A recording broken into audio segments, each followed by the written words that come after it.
Pues a ritmo de Communards, abrimos este 10º capítulo de la segunda temporada de La Cuarta Pared. Ya tenemos ahí en el chat a Gaiska y Susquiza cantando a mayúscula pelada el Don't Leave Me This Way. Y vamos a saludar, como siempre, en este caso, a nuestra madre Isidra, vamos a decir, con su horda de devoradores que nos acompaña una semana más. ¿Qué tal, Vanessa Brisac? ¿Cómo estás? Ay, qué mal. Bien, bien, aquí en redes, retuiteándolo todo.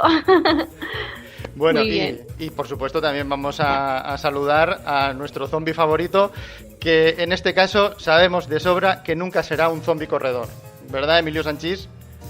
No, eso te lo puedo asegurar, ¿eh? Yo si soy zombie te aseguro que soy de los que están sentados en el sofá y ya vendrán, ¿eh? Ya vendrán. Bueno, o sea, voy a dejar en tus manos, como siempre, que presentes al invitado que tenemos hoy, invitado de lujo, y que nos hagas una pequeña biografía para aquellos que no le conozcan. Bueno, pues hoy la verdad es que estoy muy contento de tener, la verdad, uno de mis escritores no, me encanta y estoy contento de estar aquí. Bueno, tenemos entre nosotros a Carlos Sisi, y que bueno, como biografía te puedo comentar que nació en Madrid en 1971, un año antes de lo que tenía que haber nacido. 72 todo el mundo sabe que fue el buen año, aunque bueno, Carlos, luego lo hablamos. Bueno, aunque actualmente vive en Málaga, ¿no? Desde hace unos años. Y bueno, en 2009, la verdad es que Carlos tuvo una brillante idea, ¿no? Y es que publicó los primeros capítulos de su novela Los Caminantes en Internet. Lo que se viralizó rápidamente, se convirtió en un bestseller y, claro, por supuesto, la editorial Dolmen, que estaba haciendo entonces, estaba abriendo su línea Z, ¿no? Su línea de zombies, se interesó por su obra y, vamos, se convirtió en un bestseller automáticamente y bueno, al primer título le han seguido la segunda parte de Necrópolis en 2010, en el 2011 Los Caminantes Hades Nebula, publicada ya por Ediciones Minotauro, perteneciente al Grupo Planeta, y en 2014 salieron Los Caminantes Aeternum. Bueno, y aún faltaba en el 2015, que por cierto, Carlos, los nombres los buscas adrede, ¿no? Para que cueste. En 2015 sacó Los Caminantes Tempus Fugit. Y bueno, creo que no es la última obra, luego lo comentamos. Bueno, aparte de su gran obra de Los Caminantes, ¿no? En el 2012 sacó Edén Interrumpido, que lo sacó en formato digital, era una mininovela de unos 90 páginas. La Hora del Mar, del 2012, que era un thriller medioambiental, por el que ganó un premio. Fue con Panteón, perdona, creo que fue con Panteón. Panteón, el premio Minotauro, ni más ni menos. Sí, Minotauro, con Panteón, Panteón salió en 2013 y ganaste el premio Minotauro. Midnight en 2014, supuso su primer cómic. Alma, en 2016, que ha sido uno de sus proyectos más personales, o por lo menos yo lo he visto así, y en 2017 Vinieron cuando hace frío. Luego en el 2018, como verás, vamos, no va a ser por libros y por escribir, Carlos. Otra cosa, yo que para ponerme a escribir, te juro que me cuesta horrores dar con 3 páginas que esté contento y que pase, no entiendo. Luego me cuentas un poco cuál es tu secreto. Porque en 2018, Nigromante bajo tierra, un antiguo secreto despierta. Y bueno, Varsovia en el 2019 y otra de sus grandes sagas, la saga de vampiros, que fue Rojo en 2019, que por cierto, en abril de 2019 sacó la primera entrega de Rojo. En octubre del mismo año sacó Fundación, la segunda parte. Y ya en el 2020 la de Infierno. O sea, brutal. Pero es que aparte, porque una cosa es sacar mucho libro, pero otra cosa es con la calidad con lo que lo sacas. Luego nos cuentas tu secreto, Carlos. Bienvenido y vamos, contentísimo de que estés entre nosotros. Hola, buenas noches. Pues nada, igualmente, un placer. Y muchas gracias por la oportunidad de estar aquí con vosotros. Bueno, pues yo, Carlos, lo primero que te quiero preguntar es algo que ya explicas además en el nuevo prólogo, entre comillas, de Los Caminantes, que es cómo empezaste en esto de la literatura y sobre todo si hay 2 palabras que tienen algo que ver en ese inicio tuyo, que son cojonudamente bueno. Sí, bueno, eso de cojonudamente bueno tiene su historia, porque yo empecé a escribir muy jovencito, porque siempre empecé a leer muy temprano, ¿no? y me escribía con la máquina de escribir de mi padre que tenía en casa, porque él era contable, tenía una máquina de escribir allí para sus cosas, porque el ordenador por esa época ni existía siquiera, ¿no? Eran cosas americanas, los PC, los XT que estaban por América, pero aquí no había. Y tenía una máquina de escribir y yo empezaba a escribir mis primeros relatillos. Además, como no tenía vivencias, no tenía experiencia de la vida, recuerdo que plagiaba cosas, porque lo importante era escribir, pero no sabía de qué. Entonces, pues a lo mejor cogía el perfume y me inventaba una historia derivada del perfume con el mismo final y para mí era suficiente porque me permitía contar cosas, ¿no? O sea, no tenía la inventiva. Y esos papeles los tenía allí en la mesa, escritos en máquina de escribir, y una mañana mi padre se debió levantar temprano, me lo dejé en el salón y mientras desayunaba se lo leyó. Era la primera vez, yo creo que sabía que yo escribía siquiera, ¿no? Y me dejó una nota escrita a mano, con su letra muy elegante que tenía, y ponía cojonudamente bueno, porque yo la palabra cojonudo la usaba mucho en el relato, ¿no? Porque había leído a Stephen King y todo era cojonudo y no sé qué. Y eso se me quedó, me acuerdo de aquella nota y de la motivación que me dio, que mi padre, que siempre lo he tenido en un altar porque era un gigante intelectual y una persona maravillosa, me dejara esa nota para mí fue importantísimo, ¿no? Todavía me acuerdo y fue uno de los motivos por los que quizá luego me animé a escribir otra vez y... Uy. Hemos perdido a Carlos.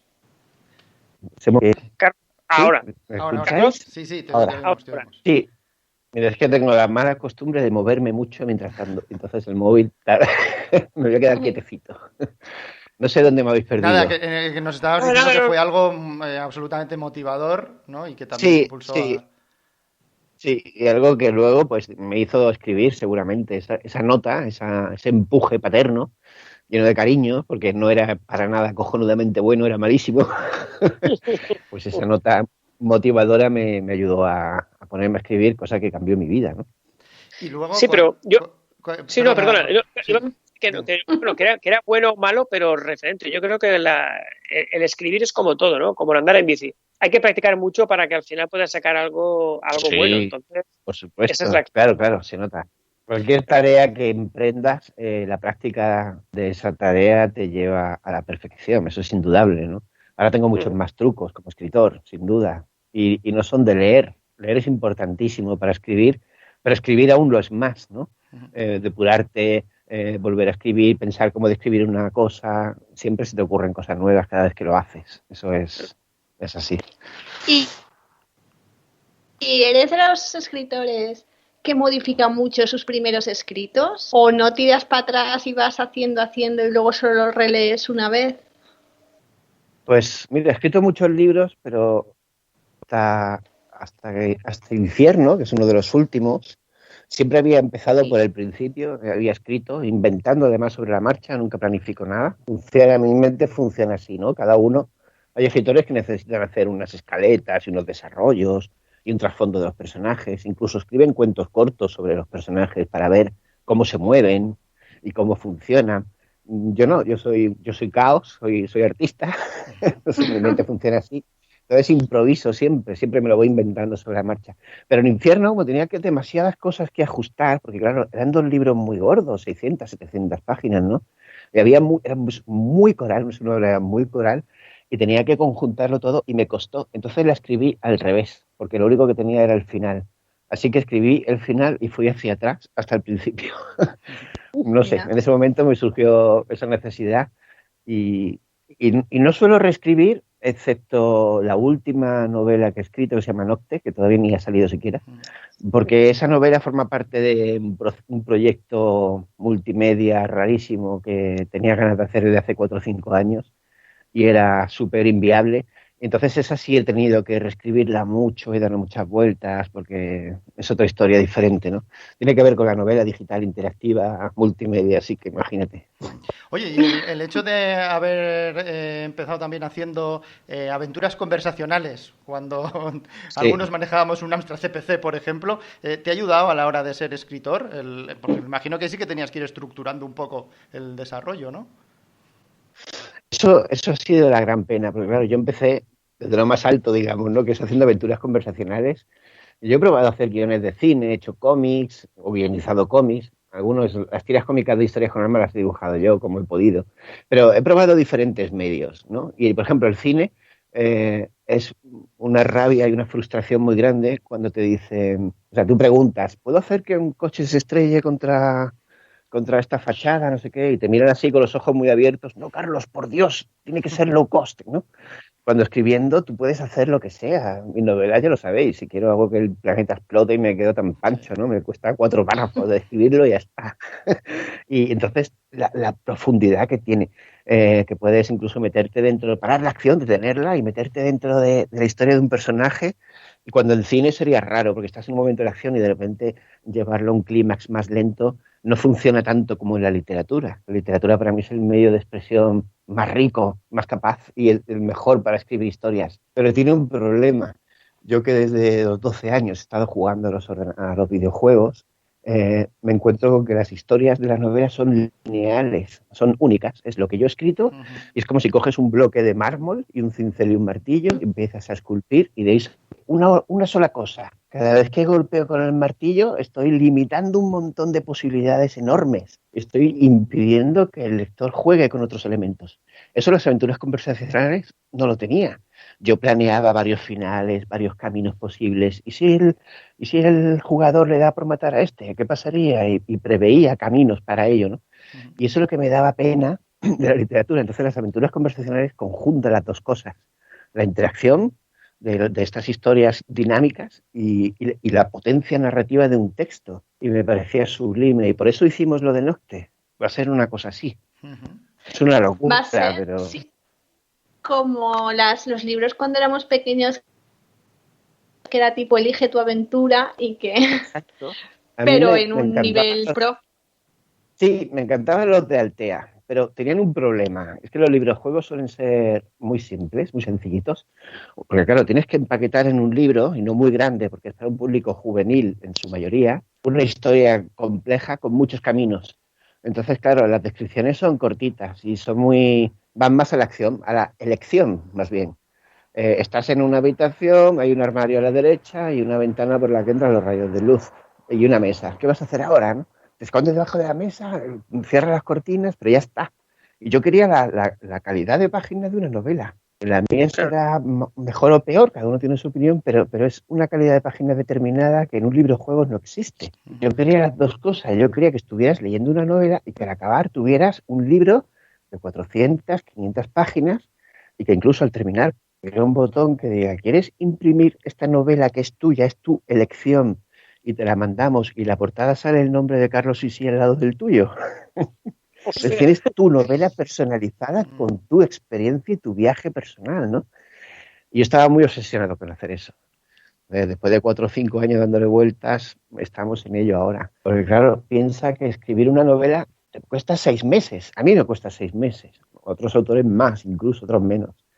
Pero una novela con tantos caminos y tantas selecciones posibles son como escribir 10 novelas a la vez, ¿no? Entonces es mucho tiempo y para algo que a lo mejor ni siquiera va a funcionar. Yo recuerdo cuando le comentaba el proyecto a algunas personas, me decían, Carlos, esto no se ha hecho nunca, ¿no te das una pista de por qué? Porque es un locuro. Y claro, hay algún escritor super bestseller que está muy, muy reconocido en el mundillo literario, se lo enseñé el proyecto y me dijo, Carlos, estás rematadamente loco, y a partir de ahí dejó de contestarme incluso. Pero bueno, es una cosa creativa que no quería intentar, ¿no? Es un pionero. Bueno, un pionero. A ver si me acabo en el fondo del océano. Oye, que no, ya verás cómo no. Y otra pregunta sobre Los Caminantes, que iba a hacer una trilogía y de repente aparece a Eternum y luego le sigue Tempus. Eso, supongo que sí. La acogida debió de ser toda una sorpresa para los lectores. Bueno, eso fue porque yo empecé a escribir sobre otras cosas y ya estaba satisfecho con mi saga, mi trilogía, y estaba cerrada, y yo creo que bien cerrada, ¿no? La Desnébula tiene un final suficiente e incluso pone años después, ¿no? Se explica lo que ha pasado con los personajes y no sé cuánto, y estaba bien, pero empecé a escribir Panteón, La Hora del Mar, y cada vez que iba a una presentación decía, mira, he escrito esto de ciencia ficción, un libro verde. Y la gente decía, mira, Carlos, te lo compro porque te tengo mucho cariño, me encantan Los Caminantes, pero por favor, ¿no podrías escribir otro de Los Caminantes? Y así una vez y otra y otra. Y a mí, no sé a vosotros, pero a mí las ganas se me contagian. Yo cuando veo a alguien hablándome con un entusiasmo supino sobre la cría de los hongos en ambientes secos, pues yo me emociono, claro, y me intereso, ¿no? Y veo la chispa en los ojos y digo, wow, pero cuéntame más sobre los hongos, ¿qué les pasa a los hongos? ¿No? Entonces, claro, tanta gente pidiéndome más de los caminantes, a mí eso me dio unas ganas tremendas. Y se lo pregunté a la editorial, digo, ¿podemos volver a sacar otro libro de esto de los zombies? Me dijo, claro, adelante, sácalo. Y lo hice por eso, porque la gente lo pedía. Claro, hubo un tiempo también que se hablaba también de una adaptación para cine o televisión, ¿no? De los caminantes, sí. o se comentó, sí. ¿Verdad? Uh-huh. Sí, ha habido muchos intentos. Sí. Perdón. Es que estoy en la terraza con el esto del Skype y el móvil, estoy en la terraza y estoy cogiendo un frío. Joder. A ver, vaya. ¿Te hizo de que nos pilles con un catarro? No te preocupes. Desde el principio hubo muchos intentos. Yo recuerdo que nada más publicarlo, claro, se vendió mucho, ¿no? Yo me acuerdo que FNAC pidió 500 copias y el editor me llamó, mira, que hemos entrado en FNAC, porque no estaban en FNAC todavía. Y luego me dijo, oye, que han vendido las 500 y han pedido 1000 más, que esto, wow, que está funcionando. Entonces, ahí alguien dijo, compró los derechos para hacer la película. Y claro, yo que era muy inocente en esa época, creía que esto era muy fácil, ¿no? Pues ya está, pues van a hacer la película y lo puse en Facebook. Y ya tenemos película y todo el mundo, ¡oh, felicidades!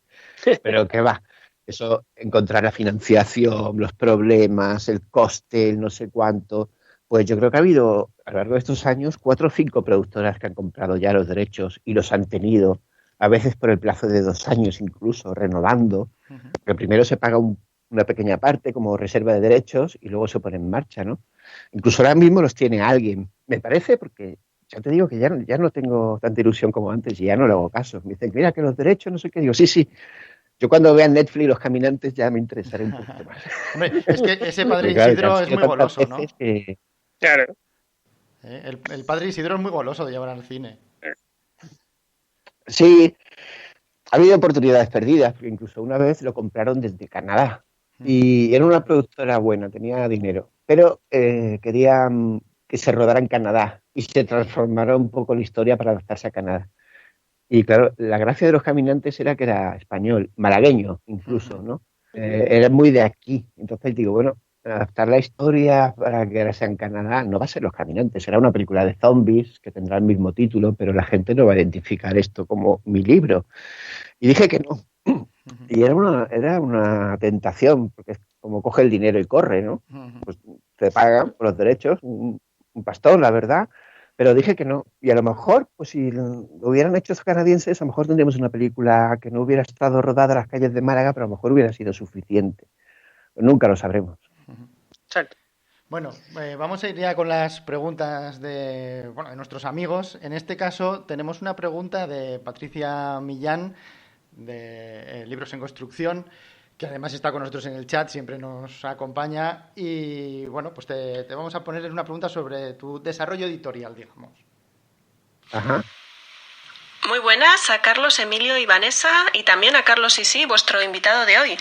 Todavía me acuerdo de cuando leí la que entonces era una trilogía de Los Caminantes, adelantándote a lo que sería el fenómeno Walking Dead, que llegaría un par de añitos más tarde y que todavía no había explotado en España. La pregunta que me gustaría hacerte es, ¿has pasado por procesos editoriales muy diferentes, desde la autoedición y autopublicación, para saltar a una editorial mediana y de ahí formar parte de un sello de un mastodonte como es Minotauro dentro del Grupo Planeta? Has vuelto a la publicación en exclusiva digital e incluso a proyectos financiados vía crowdfunding.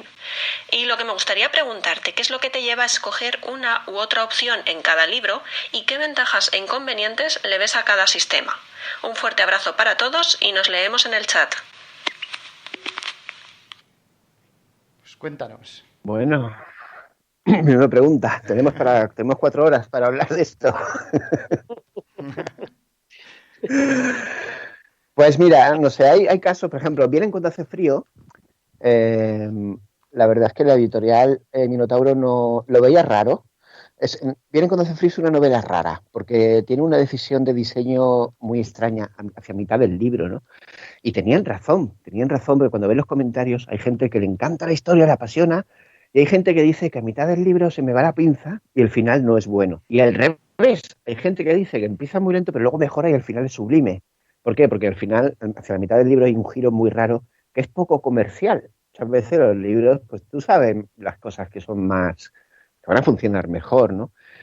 Entonces ahí entran en juego las editoriales pequeñitas y eso es lo que hice. Insólita era una editorial que en aquel entonces tenía apenas un par de libros y le interesó, leyó el libro, le gustó mucho y lo quiso publicar y dije, sí, adelante, claro, ¿por qué no? Y era una oportunidad para poner en las tiendas una historia que a lo mejor pues tenía avisos de, podía ser un fracaso, podía ser una incertidumbre, no era un libro tan claro como otro libro más de los caminantes, ¿no? Que sabes que va a funcionar. Así que ese papel de coger esos nichos, esas historias que no son que luego muchas veces no saben. Yo me acuerdo de Harry Potter, fue rechazada por 7 editoriales, ¿no? Me decían, ¿esto qué es? Una historia de un colegio de magos, esto es una estupidez, ¿no? Y luego fíjate, está todo el mundo loco con Harry Potter. Así que cada cosa tiene su momento. El crowdfunding permitió que un libro existiera porque, claro, la gente lo pedía Panteón 2, pedía la continuación de aquel libro de que se publicó. Pero es que ya habían pasado demasiados años y era una segunda parte y encima era de ciencia ficción, que no es, todo el mundo lo sabe, lo más vendido en estos días, ¿no? Entonces las editoriales tienen que cuidar sus intereses comerciales, es lógico, son negocios también. Están enfocados a la cultura, hacen una labor muy interesante, etcétera, etcétera, entre comillas, bla, bla, bla. Pero tienen que mirar esas cosas. Entonces, la única manera que había de yo poder darle a los lectores que pedían Panteón 2 el libro era hacer un crowdfunding. Y una manera para yo comprobar también si realmente había interés. Y sí que lo había. Ahí está, va a salir ahora el ebook en enero y el libro en físico en febrero. Y va a existir gracias a eso, ¿no? Que mucha gente ha puesto dinero y lo ha permitido. Entonces, son diferentes medios y la autopublicación igual. A lo mejor tienes una historia en la que ningún editor cree, pero bueno, ellos que saben, ¿no? Tú tienes tu idea, tú tienes lo que tú estás persiguiendo y hay mucha gente que le va a gustar porque son tareas artísticas que a lo mejor muchas incluso pueden ser adelantadas al tiempo que nos movemos, ¿no? Entonces, todos esos medios que exista la posibilidad de jugar con ellos para alcanzar distintos públicos, me parece súper estupendo.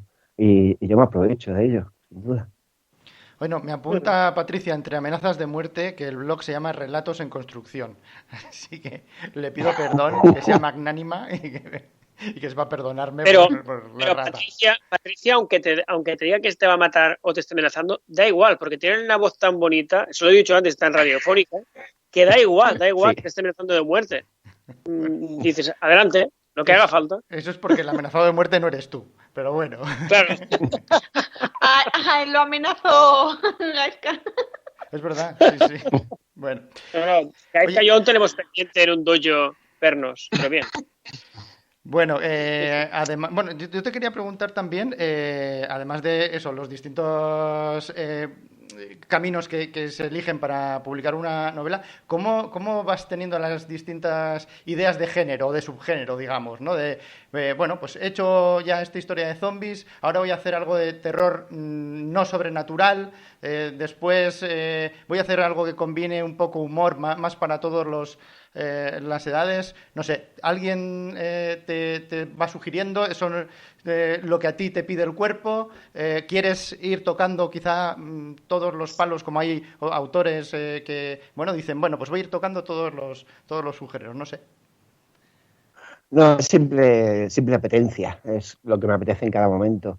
No, si quisiera hacer un libro, no sé, que vendiera mucho, seguramente tendría que hacer una histórica, algo así, ¿no? Estos géneros que son muy, muy marginales. Todo el mundo sabe el terror y todo esto, pues no, tú vas a una librería y están en un rinconcito allí al final, como está en la vergüenza de la tienda. Son géneros, son libros de género y son minoritarios, son géneros minoritarios. Entonces, es lo que me apetece. Me apetece, no sé, cuando escribí Negromante, pues siempre he leído mucho Tolkien, mucha fantasía medieval, jugaba mucho videojuegos, juegos de rol, y tenía la cabeza adiestrada para ello. Y además, pues todo el mundo lo sabe también, soy muy fan de Stephen King y eso se nota en mi forma de escribir. Yo me he criado con él y y he aprendido con él todos sus truquillos y sus cosas, y quieras que no, tiene una influencia en mi manera de escribir, ¿no? Lo veo en las reseñas. No sé si se parece bastante a Stephen King escribiendo, salvando las distancias, por supuesto. Pero bueno, es mi maestro, es mi mentor, de él he aprendido. Entonces, me apetecía escribir algo diferente y con Nigromante creo que lo conseguí, porque si lo lees, la voz narrativa es totalmente distinta, ¿no? Los personajes hablan de una manera medieval, con palabras muy extrañas, es diferente, y eso para mí fue un alivio, y ponerme un poco las pilas también, porque uno se agota de tanto escribir lo mismo. Por ejemplo, después de Rojo, que había un personaje llamado Jared, que era muy mal hablado y muy malsonante, y era una novela muy americana, porque estaba basada en América, con personajes americanos. Los americanos tienen su propia idiosincrasia, son mal hablados, tienen una forma de pensar así muy suelta, y hacen acciones basadas en unos conceptos que ellos tienen, que a lo mejor no corresponden con otras ubicaciones geográficas. Pues la siguiente novela quise alejarme de todo eso, y me fui a 1971 para ambientarla, simplemente por ese motivo. Estaba harto de esa manera de pensar moderna y de esa manera de comportarse moderna, y me fui a una época en la que las cosas pues tenían una inocencia que se ha perdido con esta evolución que hemos ido viviendo con las redes sociales y los derechos de cada uno y no sé cuánto, y los ofendidos. Y en 1971 la gente pensaba diferente, y yo he vivido esa época, en los 70, pensaba diferente y tenían una inocencia que repercutía en una especie de bondad natural que no existe ya. Y yo quería hacer algo así. Esa fue la motivación de ambientarlo ahí. Luego lo lees y no, pues tiene sentido, porque será por este otro motivo. Claro, lo he ambientado porque no hay móviles y no hay esto, y entonces es más interesante. Pues no, la base era esa. Entonces es simple apetencia, es lo que me apetece en cada momento. Y siempre lo digo, siempre pongo el ejemplo de que un día escribiré una novela de piratas. Nunca lo he hecho, todavía. Pero seguramente un día pues me apetecerá y me pondré. Porque no sé, porque me gusta simplemente, ¿no? Has hablado de Stephen King como tu máximo referente. Mira lo que nos dice Claudio Hernández.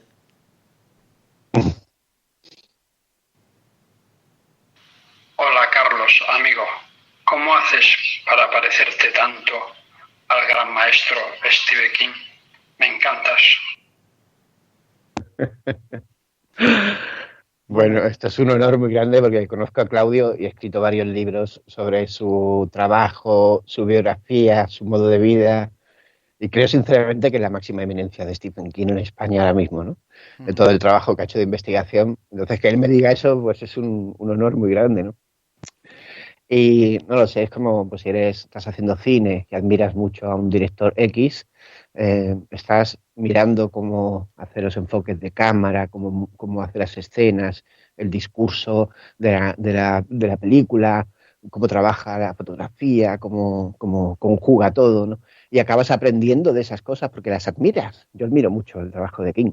Me fascinaba que, no sé, en Cementerio de Animales, cuando estaba el hombre en el porche compartiendo cervezas con su vecino y tenían conversaciones muchas veces triviales, me fascinaba lo que estaban hablando y no estaban haciendo nada, no estaba pasando nada súper interesante, no había una horda de esqueletos en el sótano con un gran peligro y una amenaza, era simple vida cotidiana, pero resultaba fascinante. Y yo eso, el niño de 12 o 14 años que leía aquello, era como, Dios mío, ¿cómo hace esto? Es que no sé qué va a pasar ahora, y están hablando en un porche, ¿no?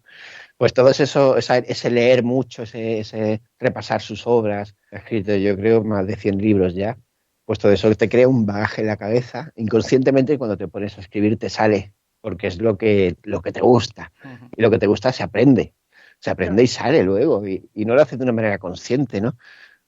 El único libro que he cogido de Stephen King para ver cómo lo hace es It, que me parece un libro de cátedra para aprender a escribir. Tienes que leerlo muchísimas veces, porque la construcción de personajes, como la historia, cómo crea todo el misterio alrededor de Derry, con los recortes, el investigador, la biblioteca, es sublime. Entonces sí recuerdo haber leído párrafos y haber leído capítulos para ver el misterio de cómo conseguía esas cosas, ¿no? Pero no, eso es todo inconsciente. No, es a base de mucho leer y ya está. Una de las marcas de Stephen King, ¿no?, es que, aparte de crear una forma de escribir también muy cinematográfica, porque escribe muy cinematográficamente, consigue muchas veces lo que tú dices, ¿no? Conversaciones que son triviales, que no van a ningún sitio, y de repente dan un giro y te suelta una frase o una bomba que te deja helado. Recuerdo perfectamente en Cementerio de Animales que había un momento en el que estaban el padre y el niño jugando en el jardín, y es un juego, pues lo que tú dices, ¿no? Trivial, están jugando, y la última frase era: lo que no sabía era que a su hijo le quedaban menos de 12 horas de vida, o una cosa Me así. acuerdo también. Sí. Correcto, y te deja completamente helado, ¿no? Es una forma, ya te digo, algo que suele ser más cinematográfico, más que literario, y lo consigue también en los libros, ¿eh? Tiene una forma muy... Sí. Sí. Lo he usado frases muchas de otros libros, que son copias directas y son homenajes también, ¿no? De Tolkien. Esa frase de: y Frodo vivía, pero prisionero del enemigo. Son frases que cuando estás leyendo notas cómo se te ponen los vellos de punta, ¿no? Entonces eso tú lo recuerdas y luego lo empleas por ahí como homenaje o plagio, bueno, puede ser, cada uno. pero sí, lo usan. Y eso de no sabía que le quedaban 2 días de vida y tal, yo he usado cosas así, sin duda. Sí. Pero no es uno menos, según Tarantino no es copia, es homenaje. Sí, porque son cosas tan conocidas que cualquiera que lo dice: ¡ostras! Esto es del libro de trucos de Stephen King. Bueno, y luego también, en realidad el que lo dijo fue Tony Scott, ¿no? Tony Scott fue el que dijo que no había ninguna película suya que no hubiese copiado todo lo que pudiese de toda la gente. Que lo camufla como homenajes, pero que no son homenajes, que él copiaba directamente, ¿no? Lo dijo él claramente. Sí. Bueno, y luego también haces menciones... Bueno, al fin y al cabo, todo lo que hacemos los artistas son elementos conjugados, son ensaladas, yo le llamo ensaladas, ¿no? Coges elementos de aquí, de allí, le añades un poco de tomillo, pues le echas un poco de aceite más o menos y sale algo que parece nuevo. Siempre he dicho que Inception no habría sido posible sin Matrix, ese concepto de meterse en la mente y tal. Sin duda, alguien vio Matrix y dijo: wow, aquí hay algo y quiero hacer algo parecido, lo necesito, ¿no? Creativamente necesito hacer algo inspirado en esto, y todas las películas son pues pequeñas mezclas de cosas que han ido surgiendo. Bueno, yo te iba a decir que además de ese tipo de homenajes también haces mención expresa a autores. A mí me ha tocado el corazoncito una en concreto, a Terry Pratchett, porque soy muy fan y me alegra que le hayas mencionado también en tus novelas, ¿no? Sí. Eso fue porque alguien me mencionó que había leído un libro mío donde mencionaba a otro autor o un libro o algo así. Y dice: claro, y como me gusta tanto lo que escribes, pues me empecé a leer este otro autor que mencionabas y yo no lo conocía. Era uno muy conocido, pero es que tengo lectores muy jóvenes y por eso a veces meto mensajes muy obvios, pero que son importantes, ¿no? Sobre la homofobia, sobre el racismo, sobre todo este tipo de cosas, meto mensajes que un lector adulto lo dice: claro, Carlos, todos pensamos como tú, ¿no? Pero los lectores jovencitos dicen: ¡oh! Que al héroe del libro no le importa que haya homosexuales. Ah, pues a mí tampoco. Y eso funciona. Parece tonto, ¿no? Pero es verdad. Cuando lo lee un niño de 14 años, 16 años, ese mensaje le llega. Y entonces, cuando meto cosas así, Pratchett, Tolkien, muchísimos autores que admiro, Robert Sheckley lo menciona muchísimas veces, pues eso hace que haya autores que lo conozcan por primera vez, cosa curiosa, ¿no? Pero bueno. Bueno, tenemos el chat súper activo. Patricia comenta que ahora mismo la literatura de género, aunque no le guste ese calificativo, que está de boom, que están creciendo en espacio las secciones de terror, de ciencia ficción. Le responde Pilar que está muy de acuerdo con ella, que incluso autores de corte quizá más convencional que están introduciendo elementos sobrenaturales y de ciencia ficción en sus narraciones. Gaiska sigue con su reto con Emilio, en el que están hablando del duelo en el dojo con música ambiente de los 80, etcétera, etcétera. Y Domingo nos dice algo que yo creo que podríamos calificar de noticia, que es que hagáis este programa hoy sobre cómo desarrollar una novela es maravilloso, pues estoy terminando mi primera novela y no solo he interrumpido el trabajo para... y solo he interrumpido el trabajo para oíros. Maravilloso para aprender. Hombre, enhorabuena. Estupendo.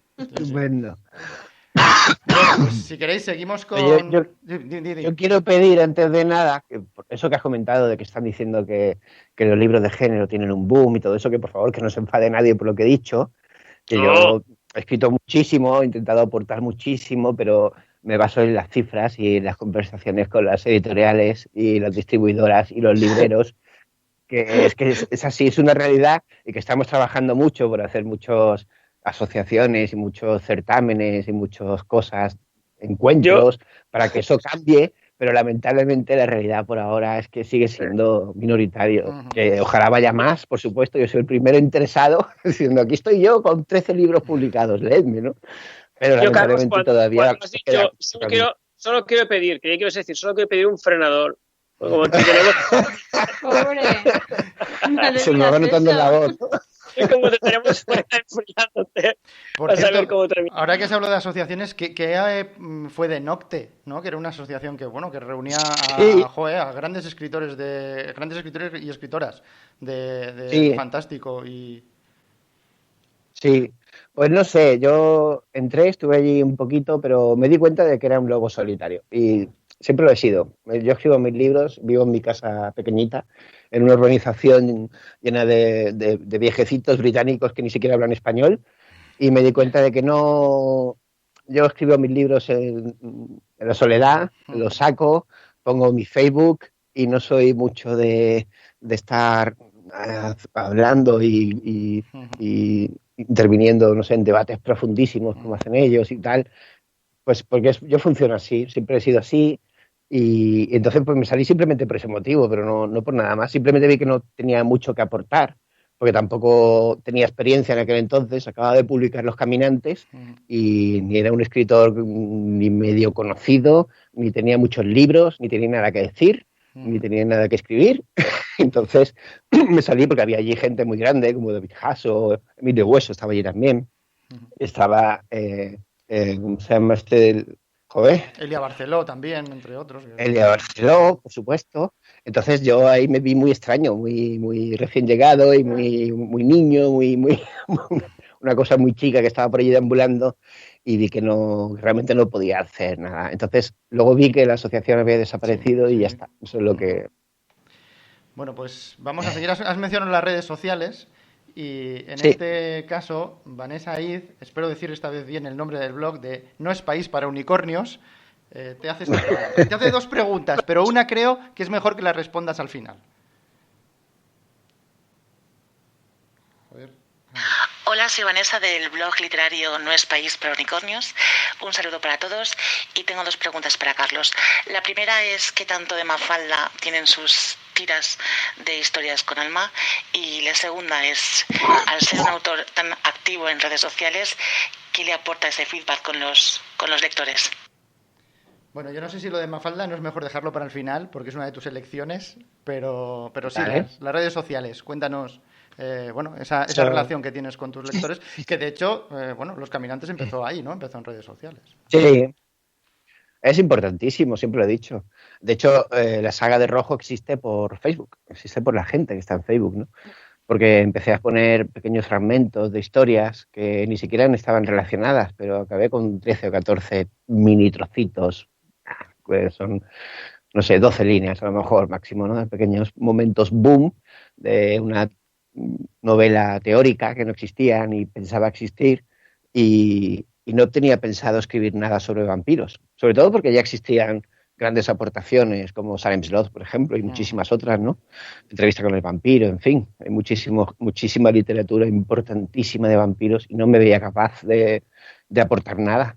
Pero la gente al ver esos trozos me decían, ¿esta novela cuándo sale? Y queremos esta novela.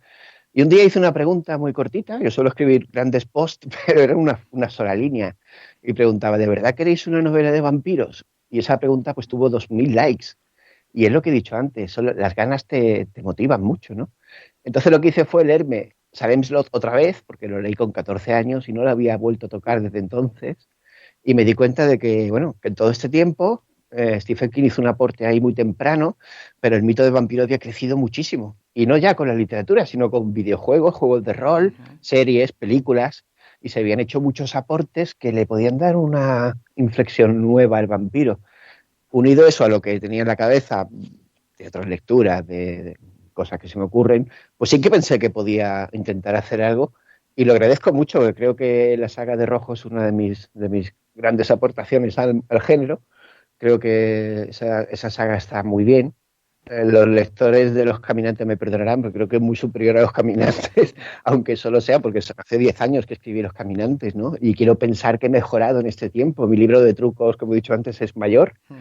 Y eso se refleja ahí, ¿no? Y acabé muy contento, acabé muy satisfecho. Fue un locurón, fue un trabajo enorme, porque era muy poco tiempo, y estuve un año prácticamente escribiendo Rojo con los vampiros en la cabeza, y una novela muy complicada además por la cantidad de personajes y situaciones que tiene. Contar cómo es el dominio de los vampiros desde un solo vampiro que surge hasta la dominación global es difícil, es agotador. Entonces todo ese feedback salió de Facebook y constantemente las respuestas de los lectores cuando saco una novela, lo que dicen, las ganas, lo que no. Hago incluso cartelitos, imágenes para las novelas que voy a sacar y veo cómo va respondiendo la gente, cuántos likes tiene. Todo eso es importantísimo para escribir luego. Cualquier comentario de cualquier lector que haga en Facebook puede ser importante para decidir el transcurso de una novela mía, no sé si lo digo. Pues mira, ya que mencionabas la trilogía de Rojo, pues te vamos a poner una pregunta de Vicent Libro que es súper específica sobre ella. Vale. Hola, mi nombre es Vicent y quiero preguntarle a Carlos Sisi si sobre el final de la trilogía de Rojo va a poder explicarnos el final, guiño, guiño, y si ha pensado en una posible precuela sobre el origen de Tuzla Eldron y la caída de los vampiros. Y además darle la enhorabuena por la trilogía, porque me ha encantado. Y nada, a ver qué tal Noctem. Un saludo. Sí. Bueno, no puedo hacer spoilers sobre el final de Rojo, obviamente, pero eso lo tuve claro desde el principio, que Rojo es la historia de los vampiros, no de los humanos. La historia de cómo los vampiros consiguen acabar con todo, ¿no? Consiguen la dominación. Y entonces, bueno, es algo que sabía que iba a ocurrir y simplemente lo que contaba es cómo se llega a eso. Entonces, si habrá más. Es verdad que había un capítulo que existía gracias a mi experiencia con Nigromante, lo que he contado antes, que cambiaba la voz narrativa y me ponía un poco medieval, porque contaba un poco el origen de los vampiros, que es como un mundo fantástico que existió hace mucho tiempo y se perdió. Y ahí los vampiros pues no eran los monstruos que se cuentan en las películas, que es el monstruo terrorífico lleno de sangre. Ellos vivían en un mundo que era suficiente y por supuesto pues tenía sus reglas y funcionaba, y fue el hombre el que lo destruyó, ¿no? Entonces los vampiros en el libro aparecen con una sed de venganza tremenda porque el hombre destruyó su pequeño universo donde ellos florecían y quedó bien, ese trozo quedó bien, era un capítulo, una pequeña cosa, y sí que me llamó la atención que muchos lectores me pedían saber más sobre ese origen, sobre ese mundo, sobre ese cuento que había creado dentro de la historia para contar el origen de los vampiros. Y pensé, bueno, pues si los pide suficiente gente, a lo mejor algún día sí se puede hacer algo así. No es que algo que voy a hacer inmediatamente, pero la posibilidad existe, desde luego. Bueno, pues ahí queda. Muy bien, muy bien. Pues compañeros, si queréis pasamos ya al test. Si no tenéis nada más, ninguna pregunta más, vamos al... Sí, yo pasé al test, que esto me interesa. A ver, vale. A ver bueno, cómo sales. Carlos, te vamos a poner antecedentes. Te vamos a hacer un test, te va a hacer Vanessa un test muy sencillito. Son preguntas de ¿qué prefieres? X o Y, ¿vale? A o B. Pero, sí. ¿Qué ocurre con este test? Que según tu respuesta, digamos que estás más en sintonía con Emilio o más en sintonía con Vanessa. ¿Y qué pasa con eso? Pues que ellos van sumando puntos. ¿Y qué ha pasado con eso hasta ahora? Pues que los invitados eligen un castigo para el que pierde. Generalmente es ver películas muy malas, pero está abierto al castigo que el invitado prefiera. En el último programa tuvimos al director de cine y de series, Paco Cabezas, y la perdedora fue Vanessa, y como castigo le puso elegir una película que yo también he visto y te puedo decir que creo que es la peor película que he visto en mi vida. Así que, no sé, Vanessa, ¿tú qué impresión has sacado de A Night to Dismember? A ver, Carlos, no es por presionarte, pero ya me he hecho una experta en perder. Hemos tenido unos gustos muy raros. Y la película que me tocó esta semana es A Night to Dismember. O sea, una noche para desmembrar, imagínate. Madre mía. Del año 83, está en YouTube. Menos mal que esta vez estaba en castellano, porque la de la semana anterior me la tuve que chupar en inglés, sin subtítulos, además. sea, ya solo por eso. Entonces, es una película que dura 1h08 o 1h10 y tal y como nos comentó Paco la semana pasada, el director se quedó casi acabando la película corto de pasta y tuvo que hacerlo con un montaje de películas suyas anteriores, que era director de cine porno. Directora, ¿no? Oh my Era God. una mujer, creo recordar. Entonces, pues imagínate, es una Madre peli de mía. miedo, está ambientada, se supone que un 15 de octubre del año 86, creo que es, mueren, menos una persona, mueren todos los integrantes de una familia. Madre. Pero no es una familia que vive en una misma casa, sino son distintas unidades familiares con un apellido en común. Entonces, bueno, errores de montaje, errores de sonido. Acabo de ver, he visto en tu Facebook, por ejemplo, el error de montaje, bueno, de imagen que ha habido esta semana con The Mandalorian. Sí. Pues tú imagínate aquí que una de las primeras escenas es en una bañera, que están matando a uno con un hacha. Y además de que van con cuidado, como si no quisieran hacerle daño, Yo creo la que bañera, en cada plano que hacen, tiene una cantidad distinta de agua, por ejemplo. Wow. O sea, pues Bueno, cosas entonces, así. Mándame Dime, las dime. respuestas que tengo que dar para apoyarte, mándamelas por WhatsApp. y yo No, voy no, contestando. no. Nada. Por tu salubridad mental, digo, no sé. Sí, Nada. sí, Que porque seguro que la semana que pierda yo me obligan a ponerme pezones, yo qué sé, pinzas en los pezones o algo. Nada, no. Que pierda. Déjalo. Bueno, hay que decir que es una película en la que está sobreactuada hasta la música. O sea, es un disparate tremendo. Tremendo. es Bueno, horrible. Bueno, si queréis empezamos con el test. sí, vamos son a hacer una preguntas cosa. rápidas. Vete pensando castigo mientras te va haciendo Vanessa el test, ¿vale? Y Vale. vamos allá. Es muy rápido, ¿eh? Bueno, mira, la primera. Elige entre estas series cuál crees tú que es la mejor. ¿Juego de Tronos, Lost o Breaking Bad? Breaking Bad. Oh, Emilio 1-0. Ay, ya me veo otra vez. ¿Qué prefieres? ¿Amazon, Netflix, HBO o Filmin? HBO. Bueno, empate. Ay, no. ¿Películas o series? Series. Bueno, Vanessa. No, ¿Va bien la cosa o va Sí, sí, para Vanessa va bien. Voy sacando las pinzas. Venga, va. ¿Libros? ¿Libros o cómics? libros? Esto sigue siendo Vanessa, ¿eh? Madre, pero ¿Qué prefieres ver? ¿Primero una peli o leerte primero el libro o el cómic? Oh, para mí son medios muy diferentes, ¿eh? No, normalmente ni siquiera asocio. Por ejemplo, te voy a poner un ejemplo. ¿Se puede contestar así un poco claro, más o no? como tú Sí, consideres. claro, sí.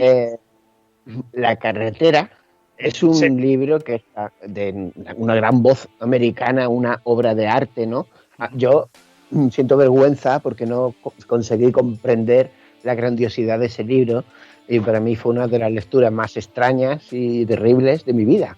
Y me da mucha vergüenza decirlo porque es una novela considerada un gran clásico que alguien como yo, que se dedica a eso, debería por lo menos comprender, pero no lo consigo. Sin embargo, la película es una de mis películas favoritas. Entonces tienes el peor libro que he leído y la mejor película. Entonces, ¿qué digo? Bueno, pues no sé. Son medios tan distintos, pues diré que prefiero ver la película primero y luego enriquecerme seguramente con lo que diga el libro. Muy bien, muy bien. Esta vez se nota que te pasan las preguntas, ¿eh? ¿cómo que? Pero aquí los dos jóvenes. ¿Esta respuesta la has ganado tú? ¿El qué, perdón? Claro. No, Vanessa, esta respuesta no la ha ganado Vanessa, ni de coña. Siempre he dicho que es mejor ver primero la peli y luego el libro para no Sí, yo creo defraudarte que sí. 2 veces. Yo creo que sí, mira. Claro. ¿Y cuándo he dicho yo que tengo que leer primero el libro? Bueno, No, es que tú eres el rechazo de mis respuestas. Vale, va, acepto, venga, venga, va. acepta. Si hoy te está palizando, no tienes muchas opciones ya. ¿Goonies o Gremlins? Oh, ahí me has dado en toda la interpretación. Es que son dos peliculones. Claro. Todo lo- porque ya no se hacen películas así, porque no se puede, porque hemos cambiado como especie, como sociedad, y ya la bondad extraña que estaba en Goonies, esa inocencia bendita, ya no existe, ¿no? Pero bueno, diré Gremlins, porque Gremlins para mí es una cosa muy especial. Claro. O sea, que Eso- eso va para... Twitter para mí, para- porque yo no he visto los Goonies. Ah, es verdad, tienes razón. Tienes razón y tienes delito. Tienes razón y tienes Ya. delito.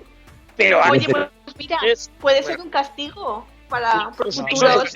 Ver los Goonies no puede ser un castigo nunca. eso, No, pues, eso es de Navidad, eso. no. Twitter, Facebook o Instagram.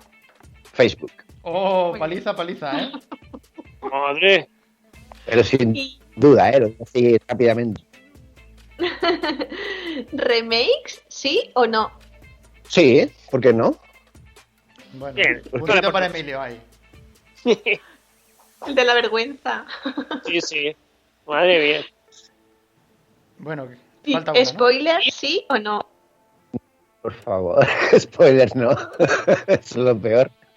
Yo no quiero ni ver los trailers de las películas, no quiero saber, muchas veces no leo ni la sinopsis, ¿no? Porque ya te cuentan cosas. No quiero saber ni siquiera si es romántica o de terror. Quiero que empezar a ver una historia y que me sorprenda.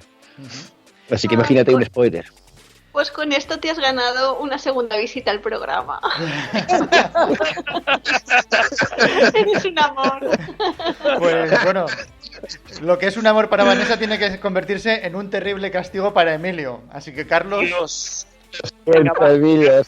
Estoy preparado para cualquier cosa, no te preocupes. Hacer Vale. vídeos de TikTok también. ¿qué se te ocurre, Carlos, que puede ser castigo para Emilio? Eso. Da pistas. No lo sé. A veces mucho peor que ver una película mala es leer un mal libro, ¿eh? A ver Bueno. si hay algunos por ahí. Lo que pasa es que tendrías que mojarte y decirnos cuál. Que no sé yo. Ostras. El faro no. Mi padre decía que no Yo había había libros pensado malos. eso. Vale, Mi Mira. padre... Sí. Sí, dime. No, dinos. Bueno. Lo que decía tu padre, que no había libros malos, ¿no? Que se acordó un poquito. Siempre tenía en la cama pilas, leía 6 o 7 libros a la vez, porque decía que quería leer tanto que no podía esperar a terminar un libro para empezar a leer otro. Entonces llevabas un montón de lecturas simultáneas. Y decía que no había libro malo. Dice, de todos se aprende algo, de todos hay una frase que te deja, ¡hala! O un giro, un personaje, o algo. Dice, de todos los libros tienen su disfrute, ¿no? Y conozco gente así, gente que para que te diga que un libro es malo, madre mía, le cuesta muchísimo, ¿no? Por supuesto son grandes seguidores míos, porque lo perdonan todo.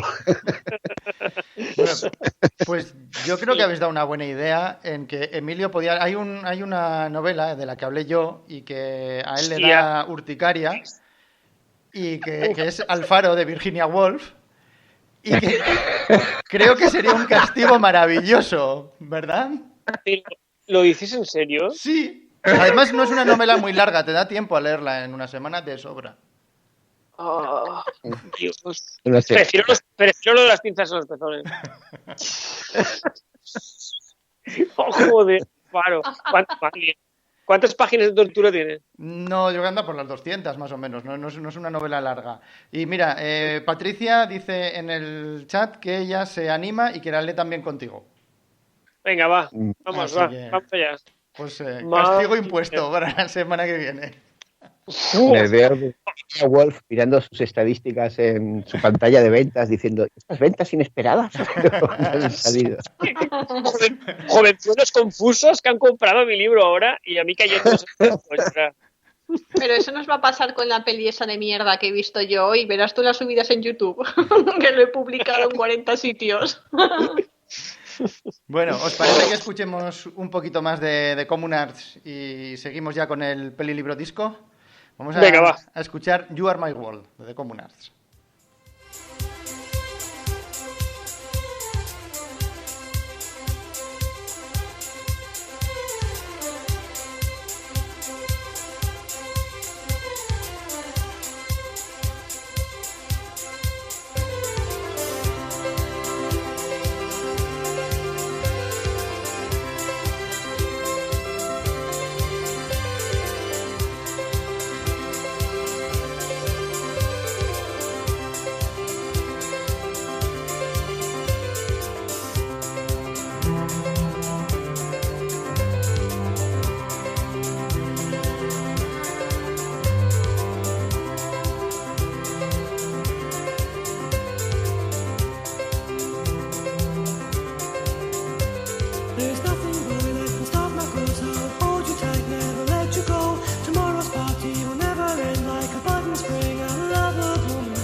pues hoy estamos escuchando The Communards precisamente porque es la elección de Carlos Sisi.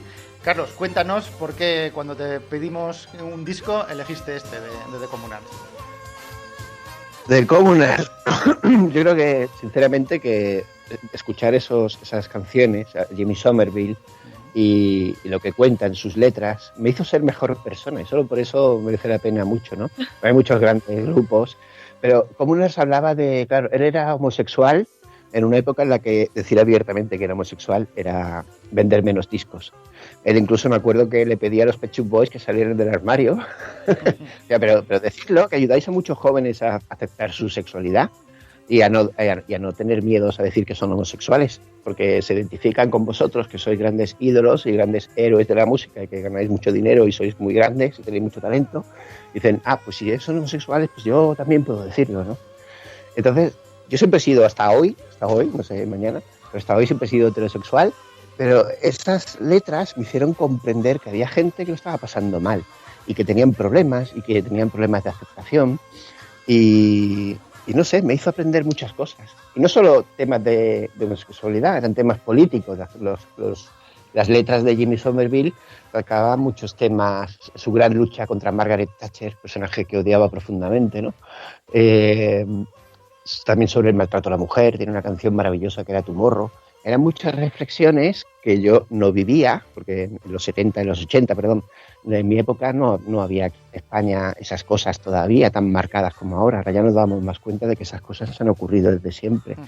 O quizás fuera por mi juventud, pero yo desde luego no formaba parte de mi vida esas cosas, y a través de sus letras pues pude conocer aspectos que merecían llamar la atención de la gente y decir, esto está mal, esto no está funcionando, este apartheid que estamos haciendo a los homosexuales por el hecho de llamar libremente a cualquier persona sin que tenga que ver su género, cosa que me parece absolutamente maravillosa, pues es algo que yo aprendí escuchando a Jimmy Somerville, y llegué he escrito grandes cosas en Facebook sobre esos temas cuando he creído oportuno hacerlo, cartas a homófobos y cosas así, que pues tuvieron mucha repercusión, fueron compartidas muchas veces porque me parece algo que exista a día de hoy, que la gente se pregunte si está bien o está mal, me parece bochornoso para nosotros como especie.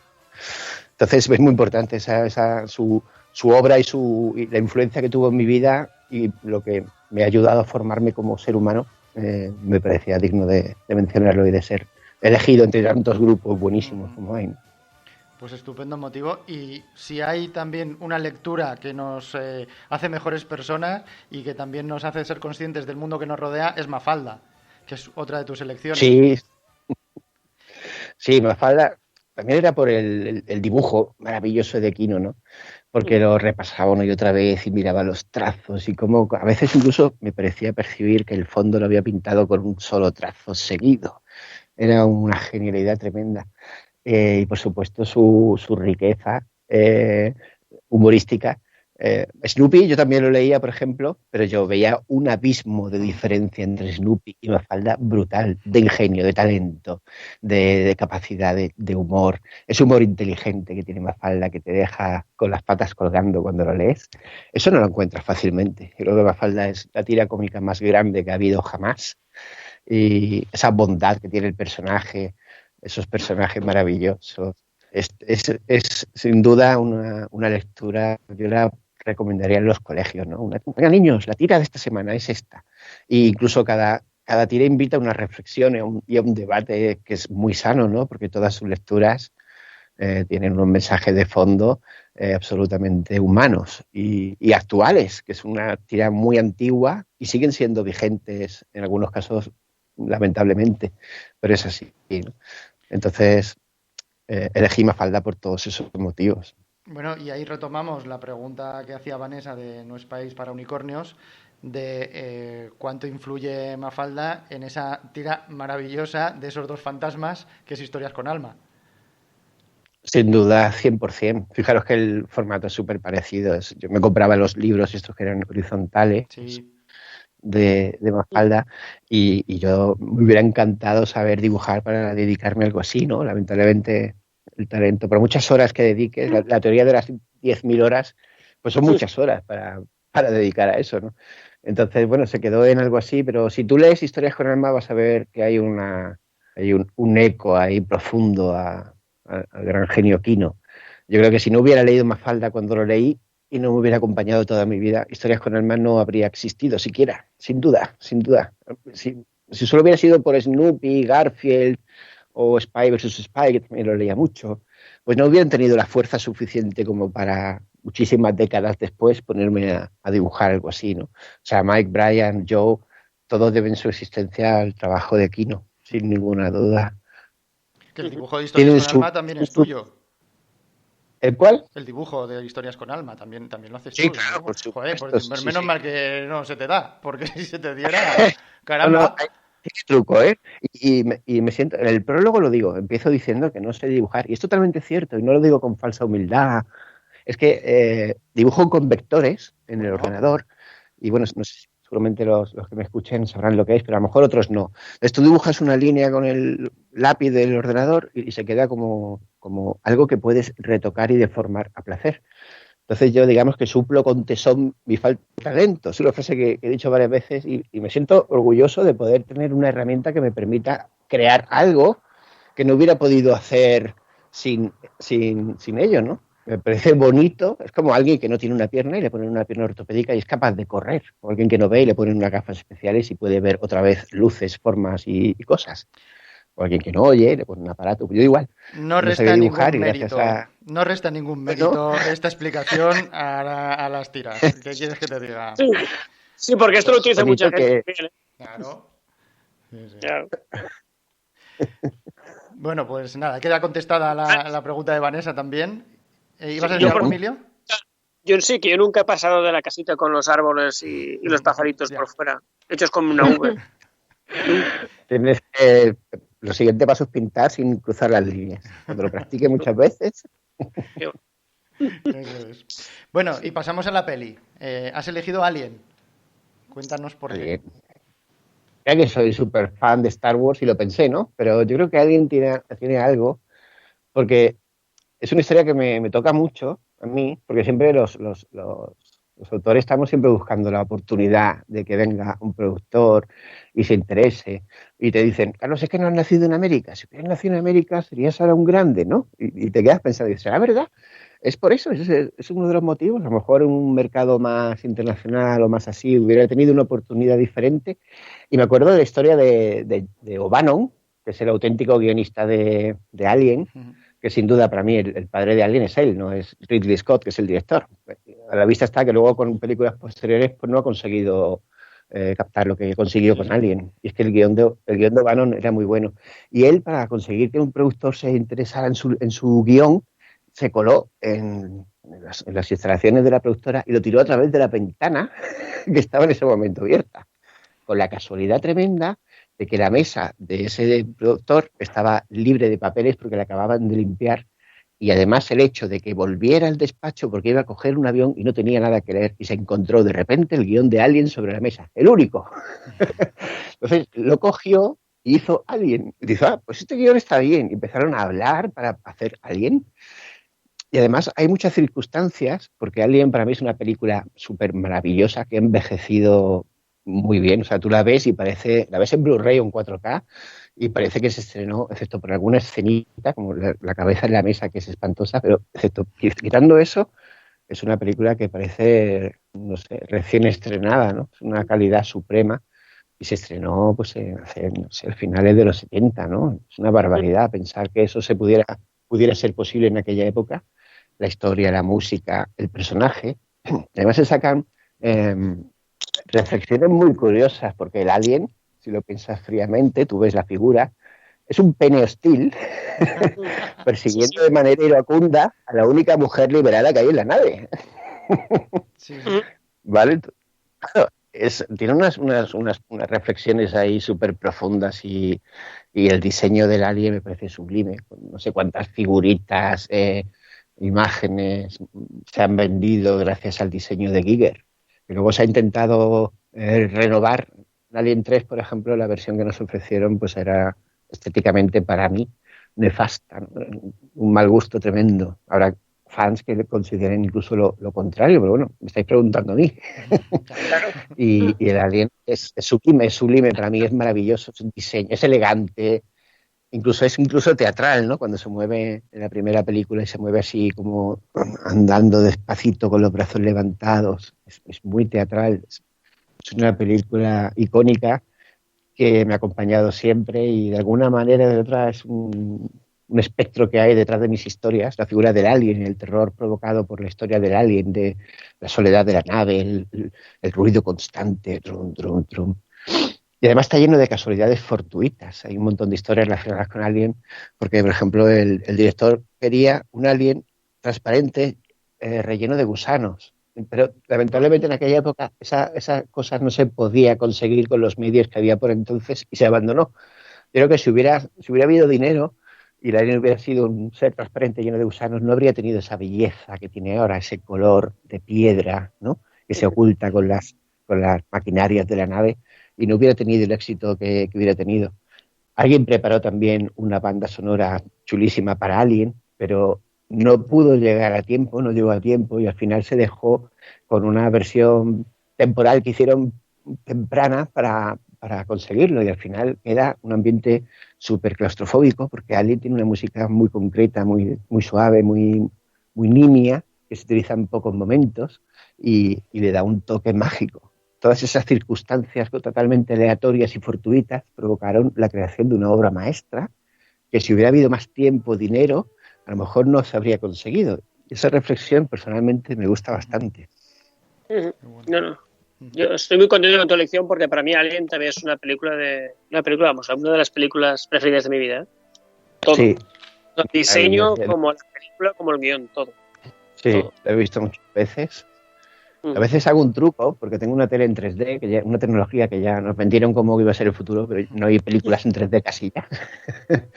Pero sí, permite convertir el 2D en 3D, y lo hace muy bien, porque muchas veces las películas 3D son demasiado 3D, ¿no? Como ves El Señor de los Anillos en 3D y está Gandalf en primer plano, y es como, aquí está Gandalf, y al fondo hay una montaña, y la montaña está, parece Barrio Sésamo, lejos. Los elementos están como muy por capas, ¿no? Pero este ejercicio de transformar la escena 2D en 3D que hace la tele le da una profundidad misteriosa que con la gafa se percibe y le da una dimensión muy especial. Eso para añadir a la serie de circunstancias excepcionales que hicieron de Alien lo que es Alien. Es que no hay versión 3D, pero ese truquito consigue un término medio que funciona mejor que si hubiera una versión 3D de Alien. Bueno, yo solo me queda una pregunta por hacerte antes de que terminemos, Carlos. Que no te lo he hecho para en el test. ¿Cuál es para ti el mejor actor de Hollywood? ¿Nicolas Cage? ¿El actor de El motorista fantasma o el actor de Mandy? ¿Cuál es para ti el mejor? El mismo en los tres casos. Sí. Es una obsesión de Emilio. Está enamorado de Nicolas Cage y lo sacan todos los programas. Sí. Mira, a ver, Nicolas Cage solo tiene un montón de películas que no me gustan nada. No es un actor que yo diría que me guste, pero sí que tiene una película que hace que su existencia sea digna de agradecer, y es Family Man. Es una de mis películas favoritas. Sí. Family Man me parece maravillosa, sobre todo por ella, tengo que decir, porque esa cara que pone de sorpresa cuando ve que el aniversario él no se ha acordado. Esa es una de las escenas más icónicas del cine que yo recuerdo. Y ahí en esa película está sublime, pero no diría que es un actor que me mole. Sublime. Pero él no es un actor, él está por encima de las actuaciones. Es un semidios. Exacto. Él sí.